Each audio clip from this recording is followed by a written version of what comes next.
How's it going, everyone? And welcome back to the fantasy assessment. I got a little trigger happy with the with the intro there, but we're here and ready to go. My name is Rahul. You can find me on Twitter at nrahul11. I'm here, of course, as always. Not as always. Actually, last time I was gone, so not as always, but most of the time with my co-hosts Jerry Wilkie and Chu Russell. Jerry, how you doing today, my man? What's going on? One step closer to the NFL season. The schedule just came out yesterday, so now we know where and when we're playing. Yep. Important, especially if you're playing those best ball leagues and we got a sweet hookup with underdogs. Definitely check out that stuff. But especially those week 17 matchups has got everyone all crazy. But we'll definitely get into that today. Before that, Chu, how are you doing? Doing good, yeah. Just digesting all the schedules. Of course, as Jerry mentioned pre-show, the Panthers getting slapped in the figurative face by not getting a primetime game. However, not getting a Thursday night game. So I guess we'll balance it there. But they were the worst team last year, and ideally they'll be like the third worst this year. We'll see what happens. That's a shock. I thought every team was almost mandated to get a primetime game. Is that clearly not true? I guess, huh? They have to go to Germany, I believe, though. So Yeah, I think that changed a couple years ago too. After every team used to be able to just get a Thursday night game and at least a Thursday night game. Like the lower level teams would get Thursday nights, but they've stopped that. Yeah. I mean, I knew we would get to this moment eventually. I mean, we're recording today on May 16th, but I remember, I want to say week 14, 13, we had a Steelers Patriots Thursday night game. It was like Mitch Trubisky against Bailey Zappi. Everyone was complaining, and really, that's why you buy tickets right there. Yeah. Yeah, but I would give anything and everything for Steelers Patriots right now. But we have a great show for you. 4 months away from the NFL, but we'll be here every other Thursday on the Fantasy Assessment. Of course, your one-stop shop for dynasty advice tailored to your rosters. Just a quick look at the chat. Hey, Jamie, good to see you out here. Jamie, chat. Yeah, that's true. Love how the NFL gave Germany the worst game. That's a bit of a sneaky revenge where the USA, the NFL is sliding in there. But we got a great show planned for you today. Of course, the title is "A Country for Old Men?" ?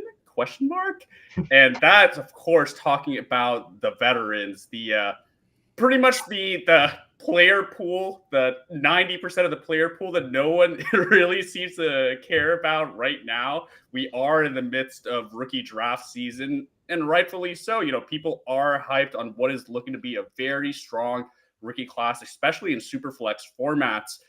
So we'll go through a couple of player values. We've got, trusty old keep trade cut, a decent barometer for I'd say dynasty values if inflated to younger players and picks, which is something to keep in mind today. But we'll go through a few different examples of players in different tiers and where we'd value them as rookie or rookie pick equivalents. If you're a contender, if you're a rebuilder, what kind of value should you be looking to get? So we'll go through a few examples. Then we have a few roster bubble type veteran team management questions, all the, how you say, unsexy stuff associated with rookie drafts, but you do need to, get through. Before that, however, of course, and let me make sure I don't mess this up this time. Fight. Thank you, Chu, for that great. Honestly, I love that graphic. But this is, of course, Choose Your Fighter, the segment where we have a topic for the week and we each pick our candidate to go home and bring home the gold. A little bit different this week, a little bit, I would say, off topic, but something that's very timely and very exciting is, of course, schedule release. So the question for today is, which game are you looking forward to the most from a fantasy perspective? Chu, I'll go to you first. So this one is honestly both from just a fan of the NFL, but also a fantasy standpoint. I'm looking no further than week 1. I'm looking at the Cowboys going to the Browns.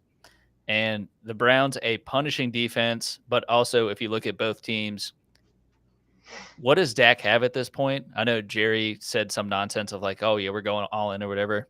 It, I don't know what that looks like to him. Apparently, it means not really adding any weapons or really any backfield help. No offense to Zeke Elliott, but I really want to see what that offense looks like. Is it going to be the same one where Dak is going to be, top five or top whatever in pass attempts and stuff like that, or is it going to be a more of a run heavy? Which, how is that going to happen? Who are they going to hand it to? Is it going to be Zeke and Rico Dowdle and all that? And for the Brown side, what Deshaun Watson are we going to see at this point? I don't think we saw enough of Deshaun last year to concretely say he's back or he's maybe not himself anymore. So the battle between Dak Prescott and Deshaun Watson, and really just seeing these two teams, I think there's plenty of weapons. For the Browns, they had a Jerry Jeudy. CeeDee Lamb, of course, is the focal point for the Cowboys. Jake Ferguson, my guy at tight end for the Cowboys. So plenty of guys that I feel like we can see how they're going to start the season and how it's going to go from there. Yeah, definitely an interesting one to start the year. Two, of course, top defenses, especially from a fantasy perspective. I know a lot of people in redraft leagues, myself included, play with a team defense. And I think the Cowboys D, at least through the regular season, because they had a tough fantasy playoff schedule, the Cowboys team, the regular season, killed it. Regularly, 20-point games to just absolute boom weeks. So maybe we'll touch on a few of those players a little later. But before that, Jerry, what is the game you're most looking forward to? I went with week 1 of the playoff season. That's going to be week 15. Miami at Houston. Currently, it's a 1 p.m. Eastern time game, right in the early time slot. It's after one of the 2 bye-mageddons that we get. I think week 14 is one of the weeks that has 6 teams on bye. So you're getting all your players back. I'm not sure. I don't remember if any of these teams are on bye in 14, but week 15, I mean, just across the board, it'll be nice if this game does get flexed to Sunday night. Not only would be a pretty good game, but you'd have so much fantasy going into just that night game with Tua and Stroud and Mixon and Waddle and A-Chain and assuming all those players stay healthy. Didn't even mention any of the wide receivers: Hill, Waddle, Nico Collins, Tank Dell, Stephon Diggs, Dalton Schultz. I mean, you just got that's one of the most stacked games, barring injuries, of the entire year with offensive fantasy relevancy. And I think that's going to be, hopefully we get some fireworks, maybe 60 points in that game, and it helps somebody advance to the next round of the fantasy playoffs for them.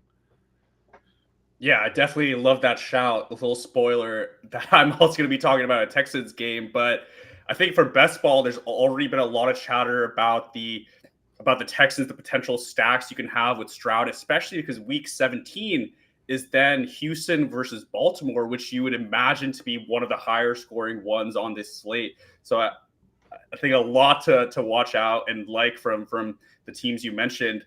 I am going with the Texans as well, but I'm going back to week 1, and that is the Texans versus the Colts. Of course, a divisional matchup, and what really gets me excited about this is the clash of those 2 rookie quarterbacks taken 2nd and 4th in the 2023 draft. We won't mention who went first for reasons of being kind to our co-host, but yeah, Stroud. Of course, we saw what he did last year, and now adding Stephon Diggs, Tank Dell coming back from injury, that should be an offense with a lot of firepower. On the other side, Anthony Richardson, we saw far too little of it, but what we did see was so electric, especially from a fantasy perspective. On that note, I'm also very excited for Anthony Richardson to finally play with Jonathan Taylor. They didn't play a single game together last year. JT, of course, was start of the season on the PUP list, but that could be one of the most dynamic backfields we've seen in the recent years in the NFL, and definitely from a fantasy perspective. We'll leave it to the chat to decide which game they're most excited from, that 3 or all the other fixtures that got released. But now we get into the main show, and as we touched on, we are going to be talking about veterans. People aren't really talking about veterans right now. In the kind of promo tweet I sent out, I asked, is anyone thinking about scoring points right now? And let me put that to both of you. Let me go to Jerry first. Are you thinking about, the guys who are gonna go into your lineup in week 1 or in week 15, week 17 already in how you approach rookie drafts? Or is it kind of just accumulate value now, set the lineup in September? I mean, I'm going into the draft just best player available, or if it's a need, I'm grabbing the need if I'm in that position. But and usually not really looking at the roster overall until after the draft ends. I mean, for the most part, within the past, well, since the NFL draft ended, I've had probably 15 rookie drafts or whatever, but multiple of them going on at the same time.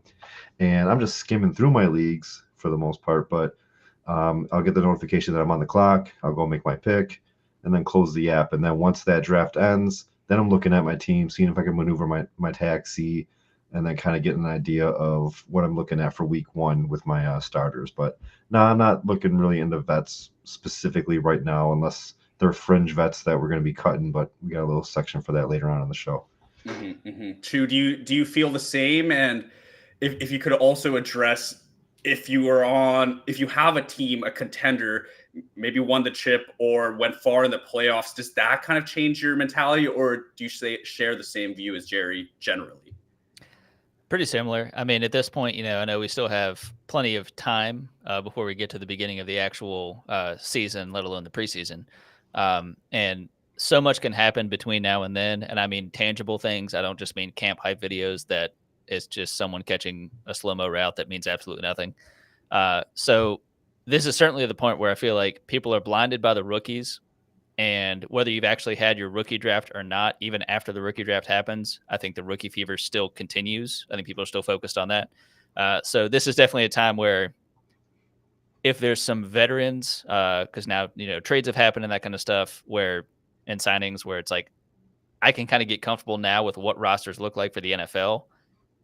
And if there's a veteran I want to go after that maybe people are kind of sleeping on a little bit in the league, I'll at least try. I'll throw something out there. I won't seem too eager to kind of tip my hat, but if I can, I mean, I've gotten Diggs in 2 different leagues, and he's not dead. Like, it's that kind of stuff where it's like they look at rookies and then some of the vets, it's almost just like, oh yeah, I'll whatever for like a late second. I'm like, this guy who's he maybe not prime, but like understand if it's the back end of his prime, I'll take that over the dart throw that we're talking about here in this rookie draft. So definitely consider if there's some vets out there that you can kind of pick at, then definitely try. Yeah, I think you said a lot of interesting things there. And I think one thing, maybe not in every league, and maybe it depends how tapped in people are to, the Twitter sphere and kind of the dynasty talk. But something that I've been thinking about is how the breakouts of Puka and Tank Dell last year kind of makes people think, there are 15, 20 different wide receivers in this class that could become fantasy assets.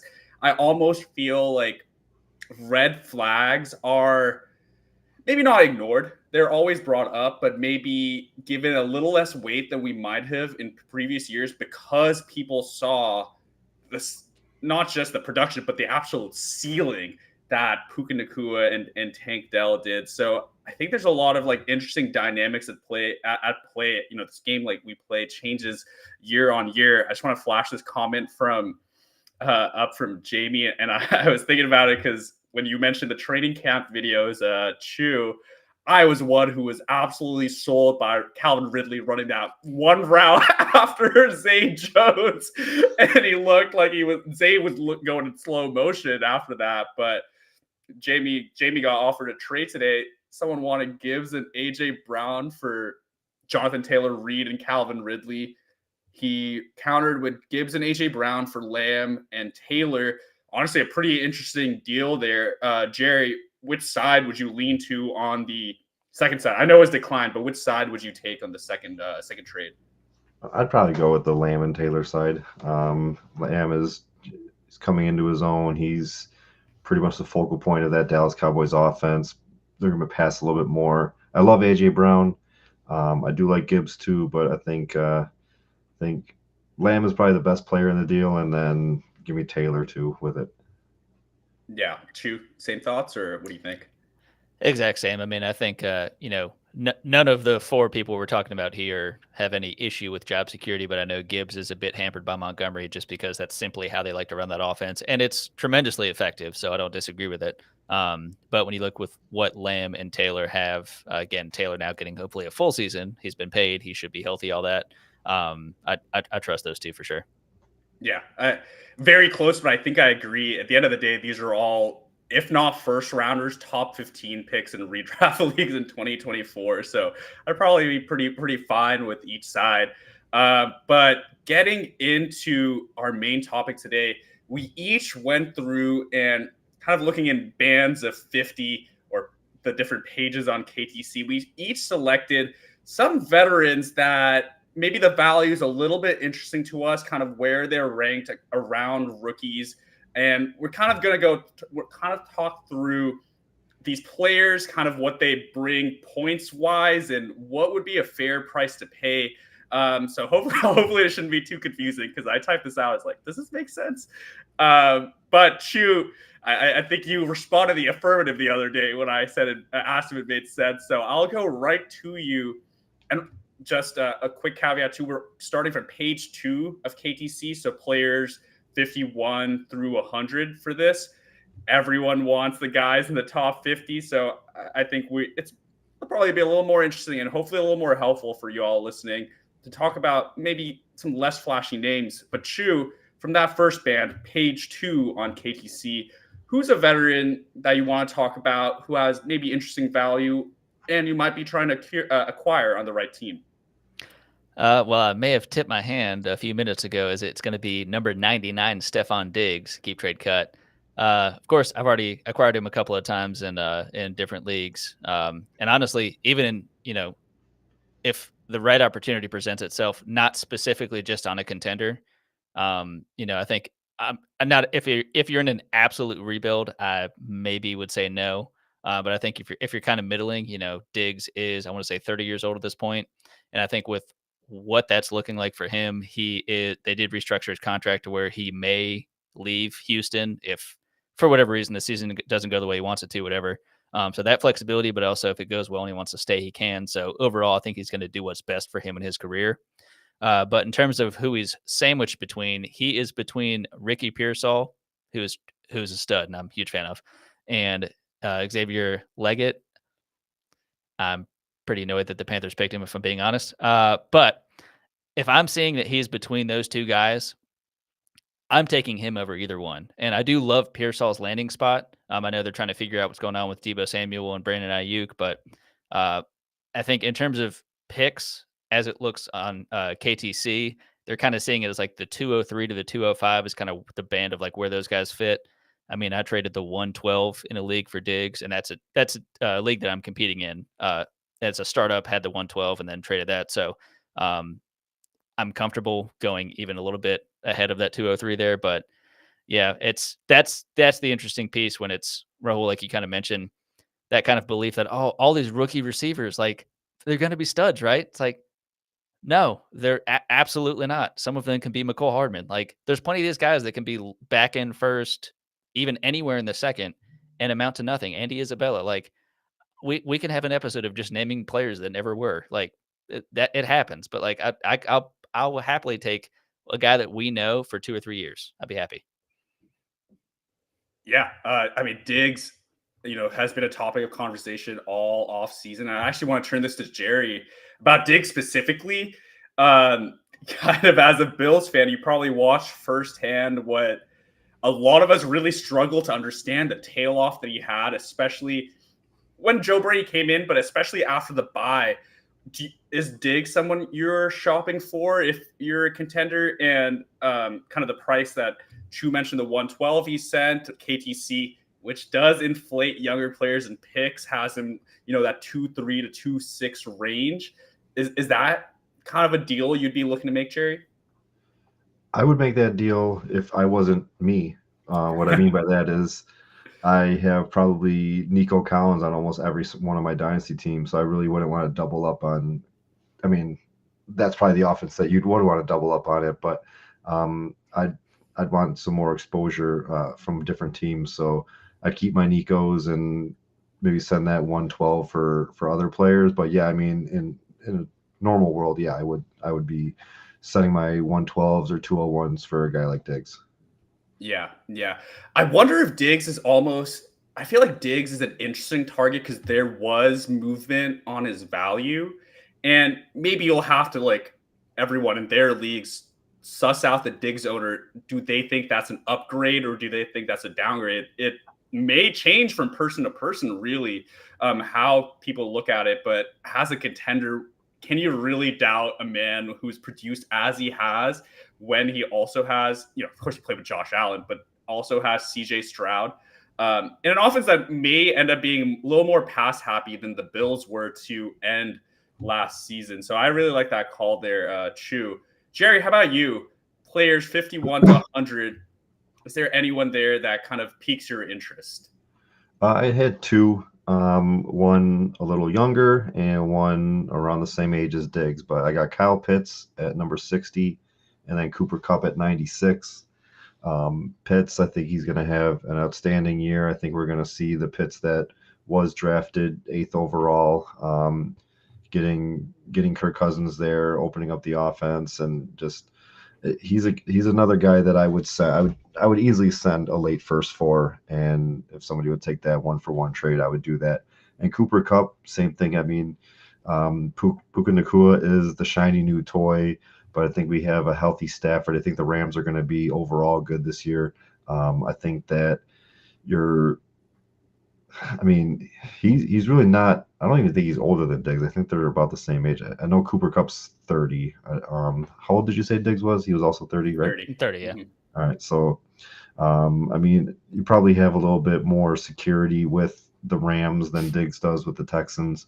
But even for 2 to 3 years, I'd still send a first for Cooper Kupp, and knowing what him and Stafford could do together, and now having the threat of Puka Nacua to take some pressure off of him, I'd be sending those picks to get those guys. Yeah, two great names as well. We won't go into Kupp too much because he's actually honestly, right next to Diggs and the Pearsall sandwich between those two. But I really like what you mentioned about Puka Nacua, not a rookie, but still a shiny new toy. And does that mean we're undervaluing the production? Of course, a year old, Cooper Kupp being a year older, but hopefully not as injury hit as last year. He could be a tremendous value. Kyle Pitts is the interesting one there. Of course, a huge value boost for someone that was drafted very highly in rookie drafts, then drafted almost as a round 1 startup pick heading into his second season. He's pretty comfortably sitting ahead of, I would say, the 109, but also pretty far below the 108 or JJ McCarthy, Bowers, Odunze. Jerry, would you send the 108 to get Kyle Pitts in Superflex? If it's a live like draft day trade, I'd have to really consider it depending on if Bowers is one of the guys that are left, because I would take Bowers over Pitts, but if he's gone, then yeah, I would send it for Pitts. That's a good call. Just quick hi to Kyle. Thank you for tuning in. Let's answer this question from Jamie about a few of the rookies that we just talked about. If one out of the 3 first-round wide receivers, I'm assuming he means probably the later 3, was that BTJ, Pearsall, and Leggett, at least, I think. Which 2 are you banking on this year? Pearsall and Leggett? Yeah, I mean, I guess probably. I'd probably have to agree with that, but I'm very high on BTJ too. What do you think? Leggett, I don't want to beat a dead horse. I want him to work. I was so furious with the Mingo pick last year, so it's not the same player by any means. I do think Leggett is in the DK Metcalf mold, but there's not many players that ultimately become what DK Metcalf is. But I would probably say Leggett. BTJ probably would be my other one, honestly. And I like what he did at LSU, but my concern is that can he kind of expand on that? I was kind of concerned. I was hoping that he was going to go somewhere where he didn't have to be the guy, and it is kind of seeming like that's kind of going to be the case, at least from a PPR standpoint. Christian Kirk is going to feast, but then I'm kind of concerned what BTJ has to do there. Yeah. I mean, funny you mentioned Kirk because I actually wanted to have him on my list, but I think he was asset 100, and I didn't want him to risk falling into the next page. But Kirk, I think, is a great target. But I agree with everything you say there. BTJ is a pretty raw prospect. For mine, I'm gonna go maybe someone in a similar mold. I'm gonna go with George Pickens, who is currently kind of in that same 5-pick. Honestly, he's sandwiched in that 5-pick tier of Worthy, Brooks, BTJ, and Ladd. So around 109 to 112. I mean, Pickens, arguably, he's very talented. He is extremely explosive. He's fantastic at those, highlight reel contested catch grabs, but game to game basis, not proven to be very consistent. Of course, a lot of that you may be able to place the blame on the offense. I think this is honestly, I brought this guy up, but in this kind of tier, maybe the rookie fever is kind of carrying me away, but I think I would take all of these rookies over George Pickens personally. So I guess that kind of puts him at the 201 on a contender. I think that's an interesting trade because Pickens now steps into a role as the wide receiver one, the clear wide receiver one on the Steelers. Roman Wilson got added, but he's no Deontay Johnson. And they also added Russell Wilson, who had a lot of success with Courtland Sutton, another big-bodied receiver. So I do think there's sneaky value there. But if I'm going to be paying a pick that's 109 to 112, it seems a little bit excessive for me. If my objective is to get points on the roster, I'd probably rather reallocate a different asset there. Interesting fact here on Pickens that I didn't know: he's the great nephew of Bo Jackson. That is a very strong bloodline there. But to keep this moving along, now going to page 3 of KTC. Actually, sorry. Clearly, I'm a little rusty. But any thoughts on Pickens from either of you, or before I move on?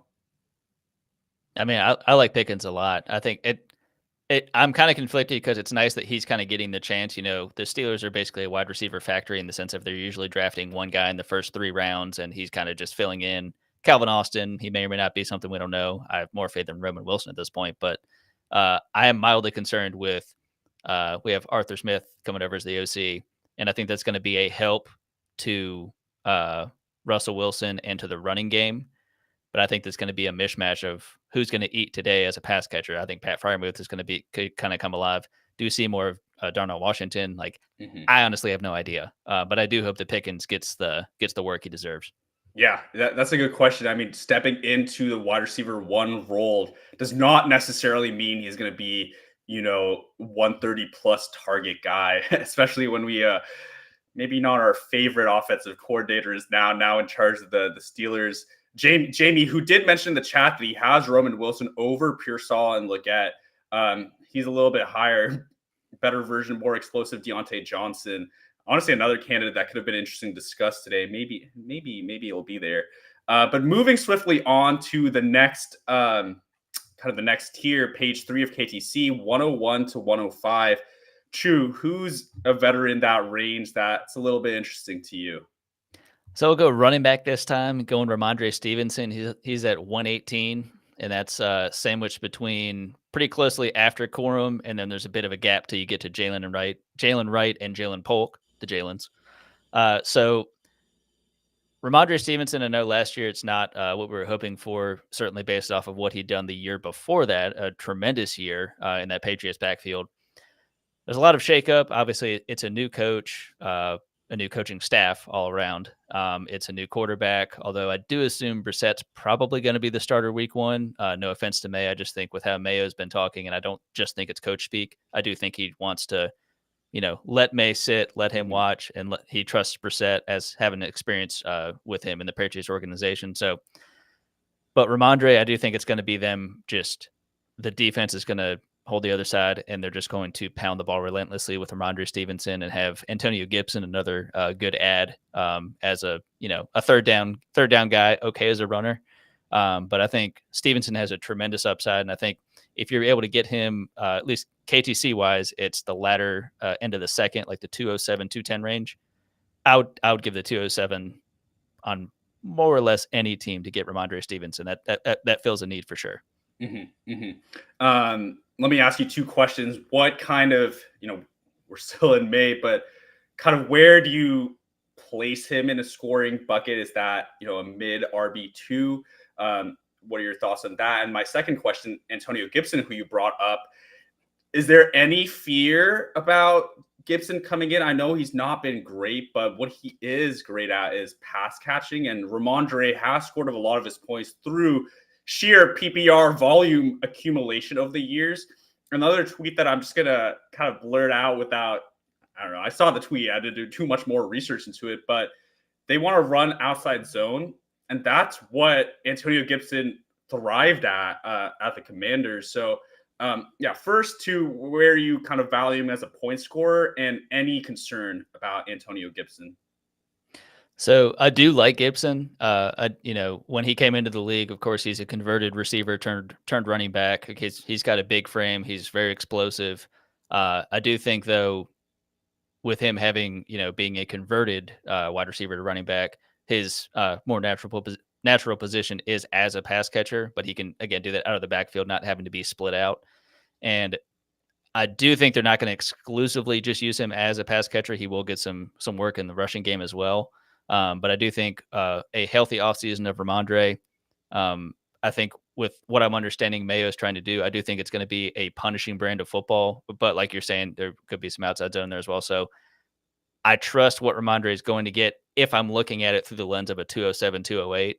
I trust that at least there will be enough volume there, and I do expect the offense to be better in the sense of actually being able to score points, NFL-wise points, which, of course, will tremendously benefit Ramondre. Yeah, I agree with that. Jerry, any thoughts on Ramondre, or feel free to get into your next player? All right. Yeah, I'll get into my next player because my next player was Ramondre. So I got to do a live pivot here. I'm going to go with Javonte Williams. And he's a couple spots up there. I believe he was 111. Yeah, 111. 2 years younger than Ramondre. Both of their contracts expire after this year. But I think that you're going to get – I mean, Javonte is kind of just – not really fell off, but kind of just going under the radar a lot. And they got rookie quarterback coming in, rookie offensive weapons coming in. I think they're going to rely a little bit more on the run game. They still got P. Ryan there too, but I think they're going to rely a little bit more on the run game overall. And just, I mean, he's 24 years old, looking for that second contract. So whether that's with Denver or another team, he's going to be hitting the market and after this season. And I think that he's around those same guys that you mentioned with Ramondre. I would probably also take Javonte over them. I mean, he's got a couple other guys between him and Ramondre, like Chris Godwin, Hollywood Brown, David Njoku. I would take him over David Njoku. Actually, I would take him over all of those guys because Chris Godwin, he's getting a little bit up there in age, and who knows what's going on with the Tampa wide receiver room. Hollywood, I believe his deal was only for 1 year with Kansas City, so who knows what he does after that and where he goes. I mean, he could go from Patrick Mahomes for a year to, anybody else. And after Patrick Mahomes, you're basically just downgrading unless you're going to like a Josh Allen or something like that. But yeah, and then getting into the guys around Ramondre, the Blake Corums, Zamir White, Rashid Rice, Alvin Kamara, I'm 100% smashing Javonte over all those guys. Yeah. I mean, kind of all shopping in the same tier for this one, but understandably so. These kinds of running backs that you can project to have a role in the next year, be that RB2 that really any fantasy team kind of needs. They're not really as highly valued at this time of year. Not just concerns about age, but holding on to any kind of RB in the 4 months before the season is a nervous train wreck. We kind of remember what happened with Dobbins 3 years ago, and then ETN, both in training camp had season-ending injuries. You just never feel good about it. About Javonte specifically, I have both an upside case and a downside case I'd like to make. The upside case is in a Sean Payton offense with Bo Nix at quarterback. I could see this guy get all the checkdowns in the world. They're going to really work that short area passing game. But my concern, though, is Javonte is the only running back, though the one with the most pedigree, the only running back that was not brought in by the current establishment. There's not only Jaleel McLaughlin, who was a UDFA, definitely flashed last year. They also brought in Audric Estime in the 5th round, kind of profiles as a early down kind of grinder, maybe even a goal line back. And then Blake Watson, I might have to double check that one, but a UDFA that a lot of people are high on. So I guess, Chu, let me turn this to you about Javonte. Do you project him to have the bulk of the volume in this offense in 2024? First off, I do want to say the Blake Watson, I think what has been mentioned, actually, I think by Peyton, now that I think about it, he's talked about him, running back out of Memphis, that he's compared him to Alvin Kamara, and it's infuriating. I hate it when I hated it when Rivera was talking about Antonio Gibson's the next CMC. Like, I hate it when the coaches are like, "Oh, you remember that superstar guy? Just like him." So, just want to say that I don't think that's going to happen. But with McLaughlin last year, I do think he's going to carve out a little bit bigger of a role than he had, and I think he's earned it. But that is mostly as a third down back. I don't think he's going to be taking much by ways of carries. I do think Javonte Williams, he is, getting towards the end of that contract, and I think he's had injury and coaching changes and stuff, but I do think he's going to at least get a good usage this year, and he may be out of there after this year, but I do think Peyton's going to try and run him into the ground as much as he possibly can, because I think he offers a skill set that Piron's probably the closest to offering, but still not quite. Yeah. I think I agree with all of that. I think he's definitely a good upside bet. And I'm gonna jump right into my guy because you mentioned him right there. Actually, both of you did, but Alvin Kamara was my kind of choice in this very similar tier. So just as a reminder, we're kind of talking about the 207 to 209, 2010 range, like a little bit after Blake Corum, ahead of Jalen Wright. I just think that Kamara is one of these players that their situation did not change one bit from last season to this. If anything, I would only say got a little bit strengthened with the Saints, who desperately needed O-line help, going Taliese Fuanga in the first round. Is that going to stop Mr. Derek Carr from checking the ball down 15 times a game? I don't think so.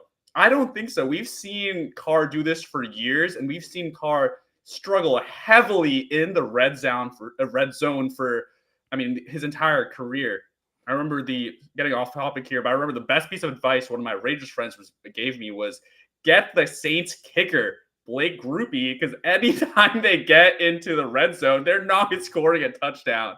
But yeah, just getting back to Alvin Kamara, I honestly might like the suggestions both of you brought a little bit better, but I think when you're shopping for an RB like this, it's a 1-year bet at this stage of dynasty, at this stage of the NFL. You're looking for guys who can come in and do a job for the 2024 season. So I think the difference in age doesn't matter to me as much when I'm shopping right here. But yeah, turn it over to Jerry. I guess of these players, you kind of already mentioned that you take Javonte Ramondre over Alvin Kamara, but would you give the 209 a chance at a Polk or a Franklin, Blake Corum? Would you give that kind of pick to buy any of these running backs? Yeah, I would take all of them. Kamara was also a thought for me too, but you're getting all three of these guys. They've seen NFL action, obviously, that we're talking about vets. But yeah, I would definitely because I think the Saints are going to be. I was just talking about this with guys at work. Like they only really have Olave and then Kamara too. But so like a lot of the offense is going to run through those two guys, whether it's Derek Carr or I forgot who they just drafted, but whoever's under center, Rattler. it's going to go. Rattler. Yeah, that's who it was. I was going to say Ellinger. I don't know why. I don't know why he's on my mind. But yeah, whether it's Rattler or Derek Carr under center, the offense is really going to go like 80% through Olave and Kamara, barring injury. I would definitely want Kamara for at least the 1 year. Maybe he squirts out another one, but yeah, I would go a late second for him, no doubt. Yeah, I think especially as a contender that has your own second, I'd be making those calls. I'd be, and I know Jerry, not to kind of put you on the spot for this, but I guess I'm only in 3 dynasty leagues, so I have a little more, I guess, focus that I could spend on each league. I'm constantly looking at other people's rosters as well because I just think that it helps me trade because why would I send Kamara to someone who just tore their team up, for example? But is Kamara there on a team that wants to tear up? That's where you can maybe make these kinds of moves that we're talking about in this range. Getting a little bit uglier now. We go to picks 151 to 200. This is KTC ranking. Who's your guy on deep down in page 4 of Keep Trade Cut right now? Oh, I live in the deeps, first of all. Mm-hmm. Don't worry, only dynasty related. But my guy, Curtis Samuel, 192 on this list. And no, it is not a Panther bias, although it helped that I got to watch him. And he ultimately earned his contract with the Commanders and has since eventually made his way to the Bills. I really like. I don't like what the Bills are doing in the sense of helping Josh Allen out weapons-wise after Diggs is gone and everything. But I do like what it's looking like for Curtis Samuel in the sense of his potential involvement in that offense. I know we saw it change with the change of the OC, who was calling the plays midseason last year, and that of course will continue with who ended it last year. I think that I know Keon Coleman was added in the draft. Khalil Shakir is still there, but as a whole, I think Samuel does have a good value there. I think you saw a bit of usage last season with the Commanders, and then it kind of fizzled out. I don't think that you have the level of receiver currently in Buffalo that you did last year in Washington. So I think that Samuel would be a good kind of sneaky flex depending on how many starters you're ended up having. And in terms of rookies, he is sandwiched between Jatavian Sanders and Jalen McMillan. So that's kind of like the 304, 307 kind of range. And I think at that point, once you hit the third, that's when nothing's a reach, really. That's kind of like, do you like that guy? Just go get him. And if you're able to trade one of those, just go get those guys kind of picks for a player who's going to have a pretty reasonable floor in what we know to be a very good offense, why not? I mean, what are you missing out on, honestly? Yeah. I mean, I kind of wish you said 310 there because I'm trying to send 310 for Curtis Samuel in a draft that's going on right now. I meant 310. Yeah. I mean, I definitely I like that you mentioned the OC, Joe Brady, who's of course going to be the OC next year, but was also Curtis Samuel's OC when he had his best season at the Panthers. He was wide receiver 25 that year. So it's shown production in the system. The concern I would have, and we're talking about such cheap players that concerns can be put aside a little more easily. And I want to turn this to Jerry.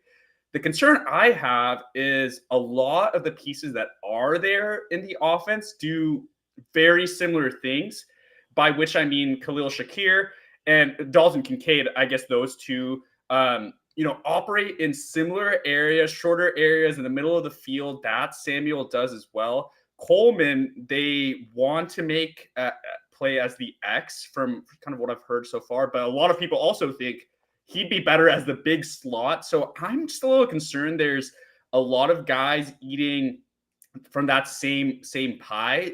Jerry, how do you feel about Curtis Samuel? I like the pickup. I think it was one of the earlier pickups of the offseason too, just in general, not just by the Bills. But I think that we're going to see a lot more of the ball be spread around as opposed to obviously Diggs not being here and taking 130 targets. And I think that's going to be good. Like you're probably going to get some weeks that you're not happy about from any of these guys. And Keon Coleman being a rookie, Kincaid going through year two and not being consistent from the tight end position because what tight end is. But overall, you're going to get those boom weeks where Curtis Samuel has 6 catches and an end around or two, and maybe puts a touchdown in. But I do like the way that the offense looks. I like that Allen has options, and it's really just like I think it's gonna be Keon, it's gonna be Kincaid, it's gonna be Curtis, it's gonna be Shakir, and then everybody else that they keep on bringing in. They brought in Mac Hollins, they brought in Chase Claypool, they brought in, and then Shorter was a rookie last year. I don't think he saw the field at all. But those guys are going to be fighting for basically one spot out of the 3 of them. But I don't think you have to worry about Curtis Samuel at all as far as not getting the opportunity. Mm-hmm. Mm-hmm. Yeah, a question that had come in from Jamie is, what do you think about the Bills wide receiver 4 between Hollins and Shorter? I honestly might even say it's the most recent Bill to come in. That's back-to-back Super Bowl champion Marquez Valdez-Scantling, of course. But kind of on the point that I brought up, someone has to play on the outside, and maybe some of these guys move around. I expect honestly all of them to shuffle around, but there is going to be an outside wide receiver that maybe in best ball, but perhaps even in lineup leagues could provide value. I have no idea right now, though, especially from this group. But moving on, Jerry, who is your guy in the 150 to 200 tier?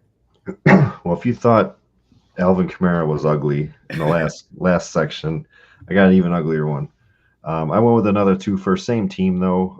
One you could probably get a little bit cheaper than the other, even though the one that you could get cheaper is higher ranked because he's a little bit younger.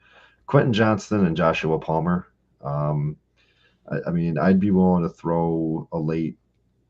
I don't know about a late second. I'd be willing to throw an early third the Quentin Johnston way and see if they just want to get out of that what we saw last year. But I want ties to Justin Herbert. I know they drafted a couple guys, brought in a couple of UDFAs, and got Harbaugh's more run heavy than anything, run heavy in defense. But I still want pieces of a Justin Herbert $45 million arm receivers. I mean, and Josh Palmer is also only 24 years old. It seems like he's a lot older than what he is. But I mean, he's a guy I would throw a late second for. Mm-hmm. And even if it's what range are we in for draft picks? I mean, I would even go a little bit higher than that to get a guy like Palmer.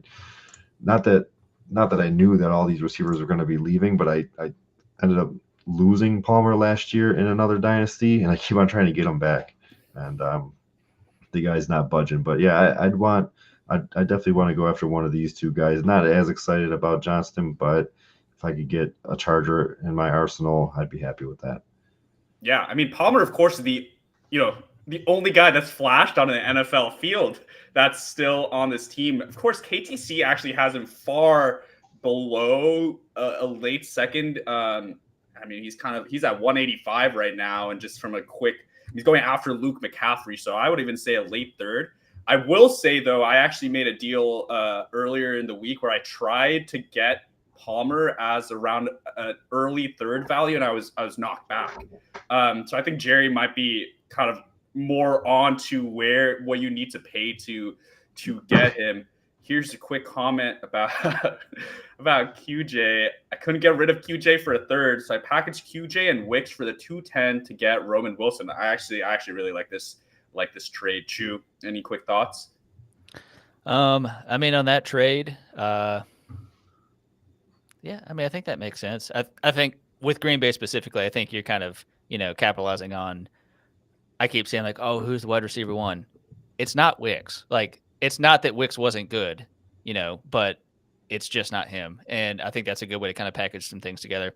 I ended up, I think it was probably a month ago or so, I sent QJ for third this year, a later one, and a likely later third next year for Tony Pollard in like a fifth or fourth or something like that. Another way just to get another running back, just where it's like, no one likes Pollard, but I mean, Tyjae Spears can't do it all by himself.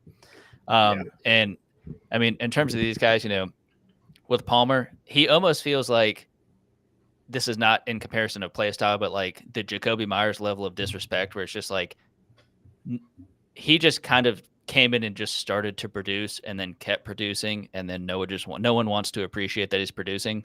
At a certain point, it's like, okay, then I'll take him, because now, especially, look who's around him. I'm not saying Ladd McConkey can't be a thing, but like, do we think he can be the number one? And I don't mean X. I just mean like number one producer for fantasy. I really don't think so.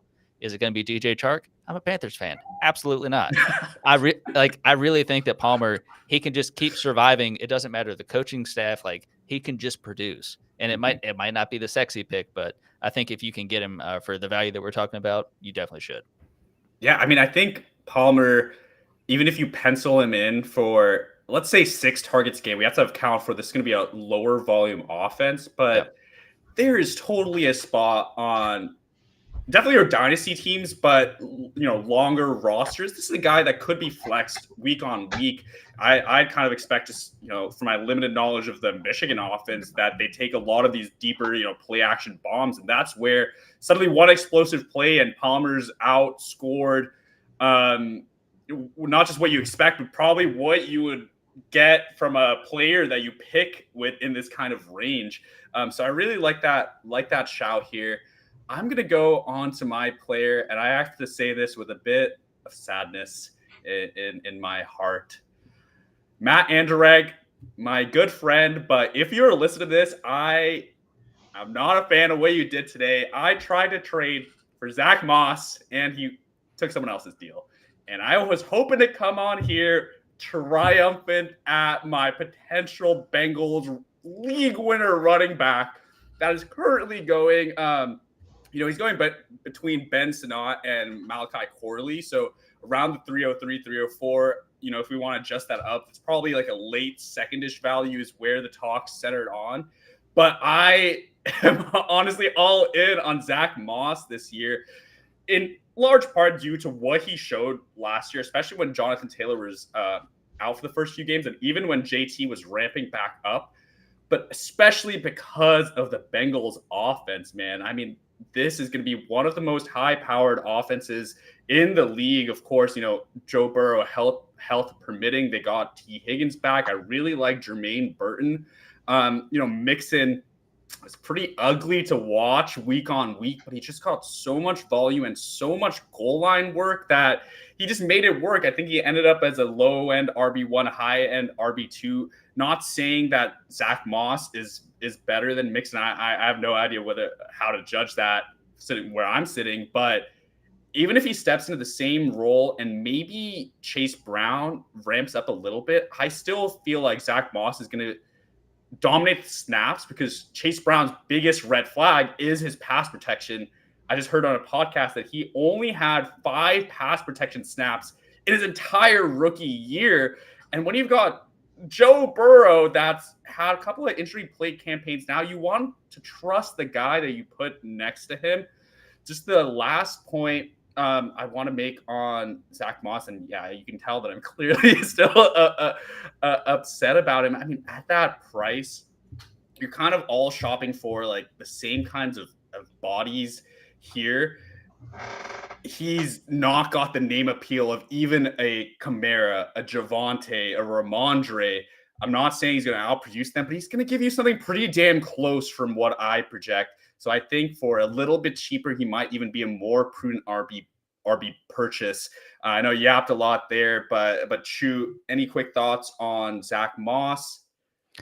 I'm in lockstep. He's someone who, on any of my dynasty leagues, there's a couple I have where it's they're freezing the free agents for the offseason, and he's someone who specifically, if I could, I picked him up.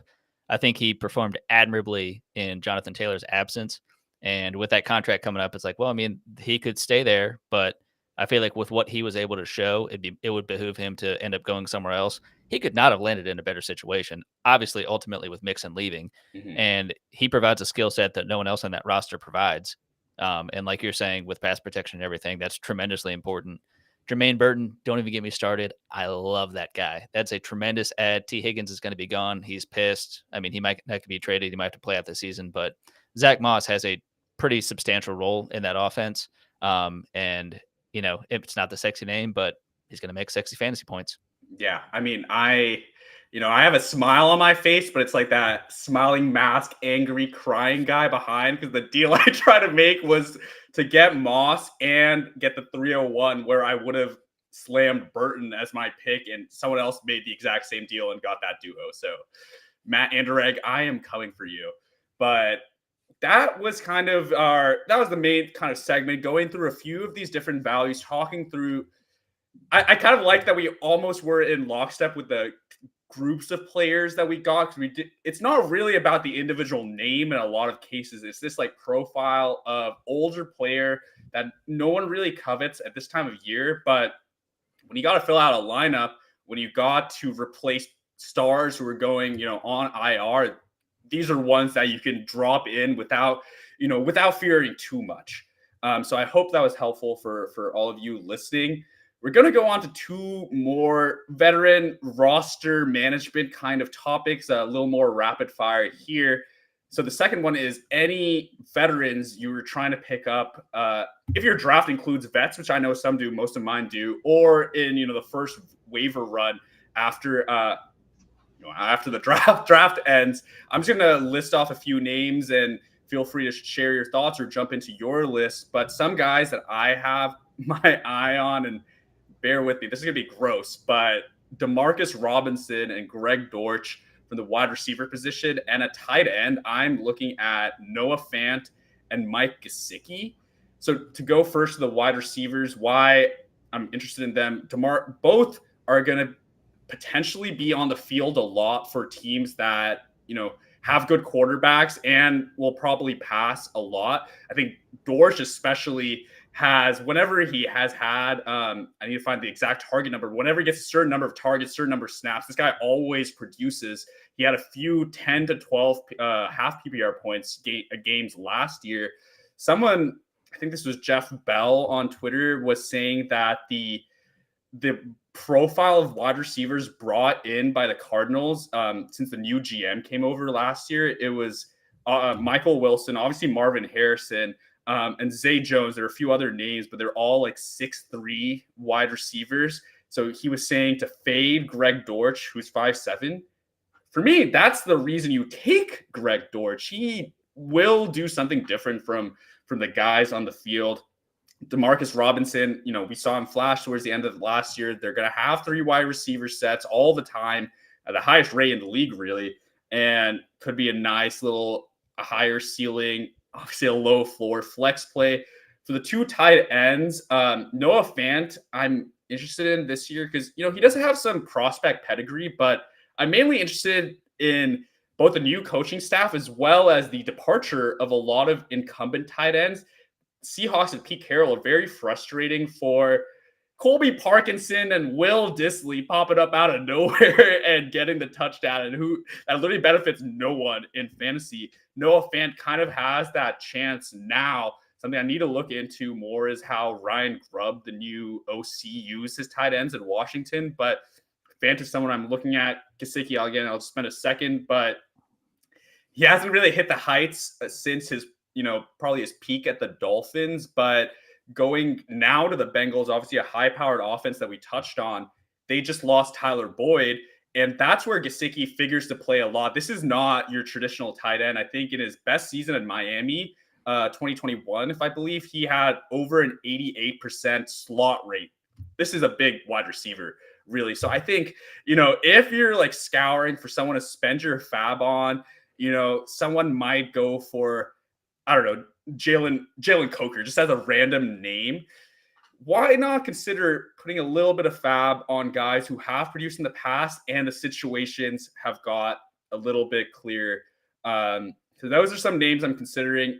Jerry, any thoughts on the gross names I shared, or feel free to jump right into your list? I'll jump right into my list. Got a couple of guys. I don't know if he's really available in many of your veteran drafts. I think people are still holding on to him, but Gus Edwards. And then a couple other guys that probably are available out there. Ty Chandler with Minnesota, Jalen Tolbert in Dallas, and KJ Osborne in New England. As far as like Jalen Tolbert goes, obviously they lost Gallup. Cooks is there for another year. They didn't really address a lot. I think we talked about Tolbert a couple episodes ago, so I won't get too much into him. But Dallas, we know they like to throw the ball. He should see more field time. Ty Chandler, I mean, when's the last time we saw Aaron Jones play a whole season? Ty Chandler could also be just that number 2 punch in Minnesota. I mean, every team outside of what San Francisco runs at least 2 running backs out there, so it's always good to have the second guy. And then KJ Osborne, we saw him flash a little bit with Minnesota. The room in New England might be the worst room in the league, so there's definitely an opportunity for him to get on the field, whether it be with Drake May or Jacoby Brissett. And all he's got to do is just make it out of camp and be on the 53, and then anything could happen there. Yeah. Chu, any thoughts on the players Jerry shared, or feel free to get right to your list? My list is 1 deep, and I cannot believe you mentioned him, although you mildly slandered him. Colby Parkinson. This dude's getting almost $8 million a year on a 3-year deal with the Rams, with Tyler Higbee recovering from an ACL injury. I know Higbee also had actually been re-upped before that injury, so there's some comfort there. But I mean, Higbee's 30-31, I want to say, and despite what we're seeing with Cooper Kupp, despite what we're seeing with Puka Nacua, even Tutu Atwell to a degree. I know Ben Skoranek, I guess, was traded to wherever the hell he went. But there's definitely a comfort in that system of having that tight end, that go-to tight end. And if you have Parkinson, a 6'7", 250-plus monster, but can move well. He did well in his last 2 years at Stanford. And I think, he's reaching that age, the 25, 26, where it's kind of like, he's been in the league a bit. He's entering a system where maybe it's a bit more friendly to his real usage. He was used a bit in Seattle, but I think fairly sparingly. And I think what we're going to see in LA, it's not going to be, he's going to be a top 5, top 8, whatever. But I think once you get out of those top couple of guys, the tier just expands so far to where on a weekly basis, if you're trying to stream guys, add Parkinson in with another 1 or 2 guys. You mentioned Gesicki, like some of these other guys, like pair a couple of these guys together and kind of live and die by who's going to get a touchdown. Like I can trust that if I'm not going to have a Mark Andrews and that kind of stuff. So. Yeah. I mean, not to slander Parkinson, to slander the usage of all those guys, but maybe that's one that's really gone under the radar, because not just because, Higbee's been there and been a reliable, lower end producer, but Davis Allen, there's surely some Davis Allen truthers out there, but he flashed a little bit, honestly, past the eye test, I would say. But I think for tight ends, like you say, funny, I was just listening to a podcast about, I think they were talking about Greg Dulcich, but in redraft where streaming tight ends is a viable strategy, you can't really do that in Dynasty. So why not roster a couple of these guys who are free, the guys attached to the better offenses like Parkinson or Gesicki? Look at the games that you expect to have a higher scoring total, aka more touchdowns implied. Hope for a touchdown, and honestly, that might give you the edge in any kind of random weekly matchup. That whole segment kind of reminded me of that. Y'all know that Arrested Development meme that's like, it didn't work for those people, but it might work for us. And that's what all these players are. They might work for us. They might work for you too. Wait, Raul, are you our Tobias Funke? Yeah. Yeah, well, I almost went with there's dozens of us when I was at that Davis Allen truther thing. So not to get my meme in somewhere. But now to go to the other side of the coin, the roster bubble. Who are some guys you are cutting to make room for your, primarily your rookie draft ads, or whoever you're bringing in through the course of your rookie draft? Who are some players that you've probably been holding out hope for a little too long, and it's time to say goodbye? Jerry, I'll go to you first. Well, first, I don't appreciate you not knowing where Ben Skoranek went. He got traded to the Texans. But with that being said, Ben Skoranek is one of the guys I'm cutting because he went to the Texans. Their wide receiver room is absolutely loaded. I don't see him getting onto the field anymore. his next step is probably free agency again and getting picked up by some bum, and who knows. Another one is I don't play in a lot of tight end premium leagues to begin with, so this is specifically for those just the standard tight end leagues. But Gerald Everett moving over to Chicago, they got Cole Kmet there now, or they had Cole Kmet. I don't know what kind of contract Gerald Everett got to go there, but I just don't like. They're also loaded with their wide receiver core and a couple running backs back there, and Caleb being a rookie, and I don't know when I'm ever gonna throw a Gerald Everett in my lineup. Alec Pierce now, unfortunately, with them drafting A.D. Mitchell and Downs last year and Pittman getting that big deal, Pierce might be the odd man out there. So he's a guy that at the end of my roster, if I'm looking to unload somebody, it might be him. Jawan Jennings, another one of those guys where he's giving you some fantasy relevancy, but they went into the draft, brought in a couple people, brought in Terrell Owens' kid and UDFA. They still have Ayuk and Debo. So, I mean, when's he getting into the roster for you? And I know I said about the Patriots having a bad room and needing people to get on the field for them, but and maybe it's too early to give up on him. But Tyquan Thornton was one of the guys at the end of one of my teams. I might still keep him on a couple other teams, but on one specifically where the rest of my team is pretty good, I gotta cut some dead weight. Robert Woods, David Bell, and another maybe too early one, but they've been making a lot of moves to where who knows when he's going to get on the field. But Treylon Burks. Yeah, well, you finished on a good one there. Treylon Burks. Chew, you holding out any hope for Treylon Burks? Well, Jerry, I will just say that was about half my list. So touche, very touche. I mean, Treylon Burks is another one. It's not just if they didn't add all that they did, there would still be concern. So the fact that there would still have been concern, is he going to become something? And now, even with a healthy offseason, getting comfort with Will Levis and everything, what will that amount to? I would say nothing. And at this point, I think it's just he's going to be on the roster until his contract is up. And it doesn't mean he won't produce here and there, but it's not going to be anything fantasy relevant. Certainly nothing that we can predict as setting our fantasy lineups. He may be a best ball, add later in the draft when you feel like you might as well. But I think his value is pretty much shot at this point. Yeah.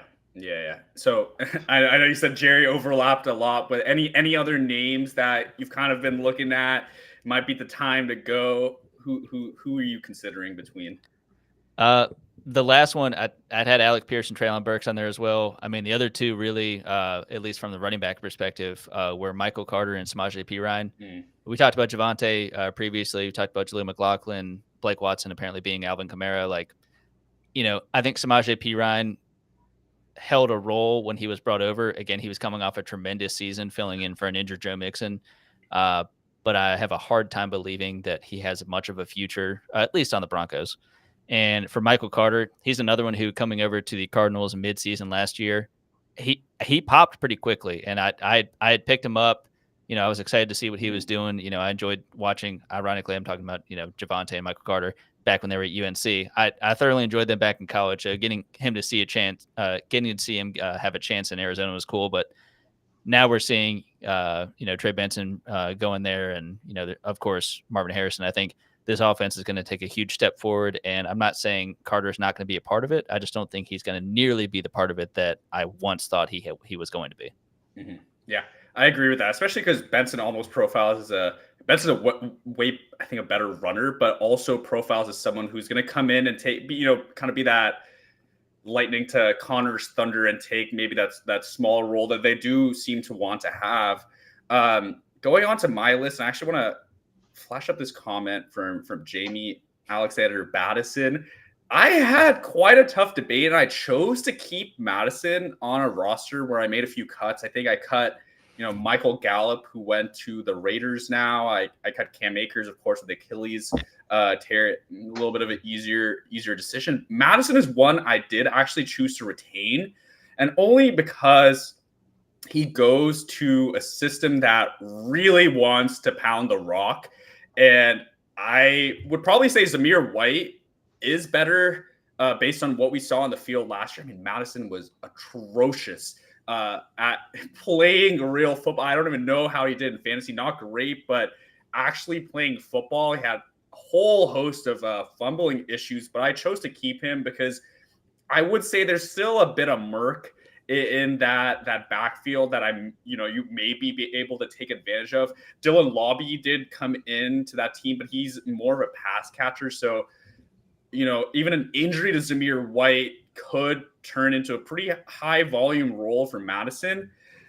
The big debate I had and the choice that I made was unfortunately to cut Kadarius Toney on a team. I think I was deciding between Toney, Trey Palmer, and Cedric Tillman.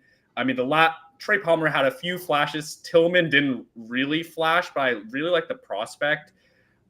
I would say Toney is not arguably. I think Toney is the most talented of that group, maybe the most talented of any of these players kind of on the bubble that we've talked about.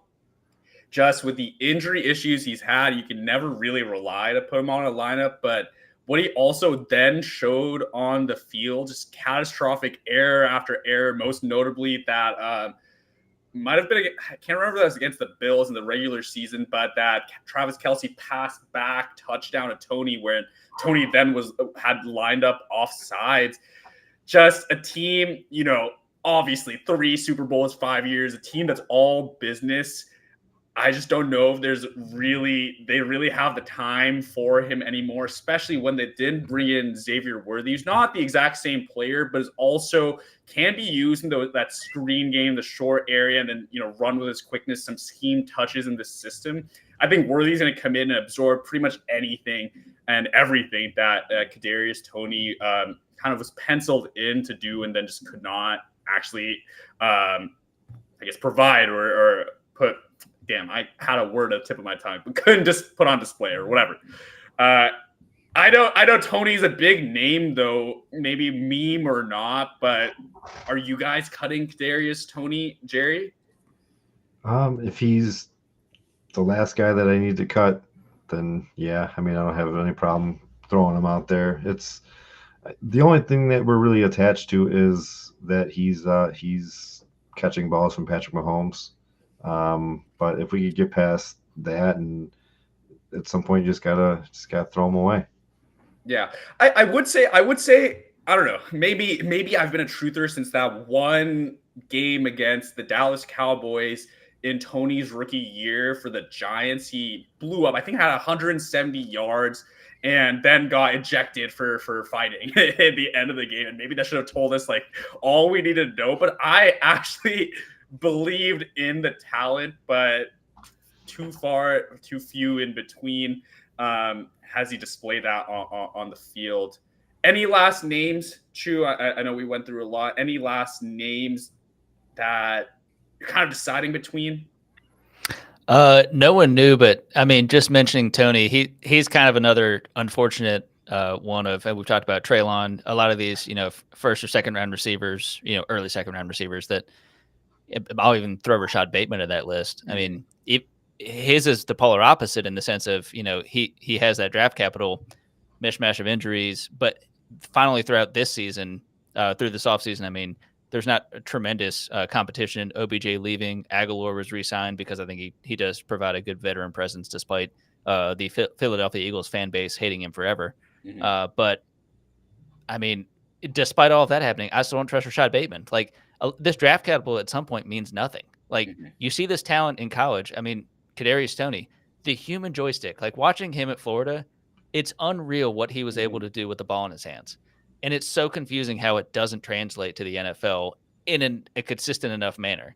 And we may or may not ever figure that kind of stuff out, but you want it to happen. But once it gets far enough down the line, again, him playing in a tremendous offense, it's him. Even Sky Moore that, they're not athletically the same, but it just isn't working out. And Justin Watson's going to be better than both of them. So, man, I didn't have Sky Moore because I don't want to admit, man, I was so high on him last year, even in redraft. Damn, I remember I started him in week 1. It's Thursday Night Football, first game of the season. Travis Kelce is out. Of course, Sky Moore has to boom, right? And and that just kind of set the tone. And he's Broke probably hearts. probably leaving my roster at the end of this. But thank you everyone for being with us for a little bit of a longer episode. I hope y'all enjoyed that. Remember that during rookie draft season, it's not just about the rookies. There are so many other ways to improve your team beyond just making the pick when you're on the clock. So definitely keep in mind that staying flexible is, a beneficial option for you in these drafts. At the end of the day, we're here to win championships, and sometimes the best route might not be the sexiest one. But I hope you all enjoyed that episode. I certainly did. Going over some quick recaps and goodbyes till next time. Chu, tell the people where they can find you, what you've been working on, and yeah. Check me out on Twitter at Father Dynasty, doing a little bit of writing here and there, of course, at Going for Two, and just enjoying every time I get to catch up with these two guys. Yeah, I mean, I missed y'all last, I guess 2 weeks ago, but really glad I could be here for this one. Jerry, where can the people find you, and what have you been working on? What are planning to work on, I guess? You can find me on Twitter at JerryWilkieFM. You can find us in the Discord. Just been involved more with the like the mock drafts going on, and should have some articles coming out soon, but nothing right now.